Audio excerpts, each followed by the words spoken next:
Today we're going to be talking about the barbell back squat, the barbell bench press, and the deadlift. So let's get started. So today for our first exercise, we're going to be doing a back squat. This exercise is a compound movement. It is a lower body push exercise that focuses on the quads and the glutes. When you go down into the squat, that's the eccentric position, and that is when your knees are in flexion and your hips are in flexion. So your quads and your glutes are lengthened. And then when you stand back up, that's the concentric motion, which is where your knee goes into flexion and your hip goes into extension. And that's when the quad contracts and the glutes contract. So when you do this exercise, you're going to want to step underneath the bar and stand straight up with your hands kind of just by your shoulders. You're going to take a step or two out, and you're going to square your feet underneath your shoulders. And then you're going to squat down if you're sitting in a chair, nice and controlled, hold for 1, 2, and stand back up. We do this exercise to build lower body strength, and it's a good compound movement to target the glutes and the quads.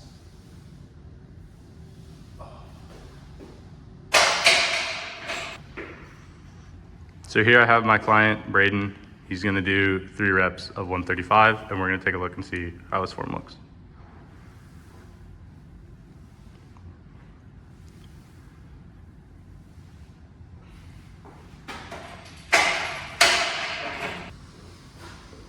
So Braden just completed his 3 reps there, and he looked really good. I wouldn't give him any additional tips. For those who are just getting into back squatting though, some things that I could do would be elevating my heels to help me be in a more friendly ankle position. I could also talk to Braden about really bracing his core and protecting his spine, but he did a really good job with that. Other important cues, trying to keep your knees going out over your toes and preventing knee bounties. He also did a really good job with that. So overall, Braden's back squat looked really good, and I don't really have anything else that I would correct with this form. Alright, so our second exercise here is going to be a barbell bench press. One of the main focuses on this is maintaining 5 points of contact with the head, the shoulder, lower back, and your 2 feet on the ground. This exercise is going to target your pecs and your shoulders during the eccentric motion, which is the pushing of the out of this upper body push. Your pecs are going to contract and your biceps are going to lengthen because of elbow extension and shoulder abduction. Then on the way back down, the eccentric, your pecs are going to lengthen because of shoulder adduction, and your biceps are going to flex because of elbow flexion. So let's give it a go. Important part when you're doing this is making sure that you're squared up underneath, and then keep your wrists and your elbows in line, and you want to bench right to where your chest is. Thumb to fingers.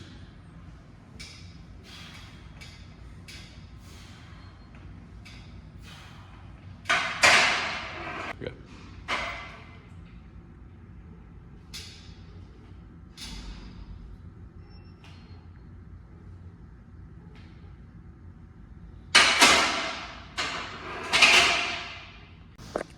So Braden did a good job here maintaining all 5 points of contact. One thing I would maybe talk to Braden about is his elbow flare. His elbows flare a little bit, but Braden is also dealing with a previous shoulder injury, so he could be trying to overcompensate for some injuries. Overall though, Braden's form looked really good, and I have no other comments to add. So our final exercise today is going to be the deadlift. This is a lower body hinge exercise. It's going to target the glutes, the hamstrings, and a little bit of the lower back.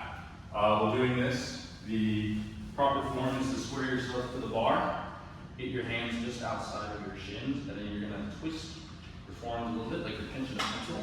You're going to put your chest up. And you're going to pick the weight up, bracing your core. You're going to hold it at the top, really control it all the way down. Standing up is the concentric part of this exercise. When your knees go into flexion and your hips go into extension. Going back down, the eccentric is where you lengthen your hamstrings and your quads as you resist a little bit of knee flexion and hip flexion. It's really important to try to hinge at your hip strength exercise as opposed to picking up the weight and squatting it up and down. You want to really hinge and feel the stretch in your hamstring.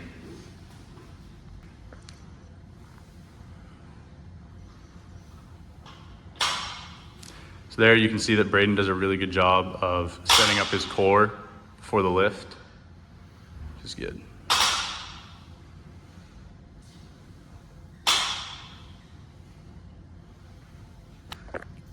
So overall, Braden's form looked really good. I'm really happy with the way that he's bracing his core. When you watch him do his reps, you can visibly see his core brace through his shirt. I thought that was super good. One thing I would work on with Braden is locking out all the way when he gets to the top, but he was at like 95%. So if he feels good and I feel good, I would not put too much extra stress on it. Thank you so much for coming with me on this journey today as we go through back squat, the bench press, and the deadlift.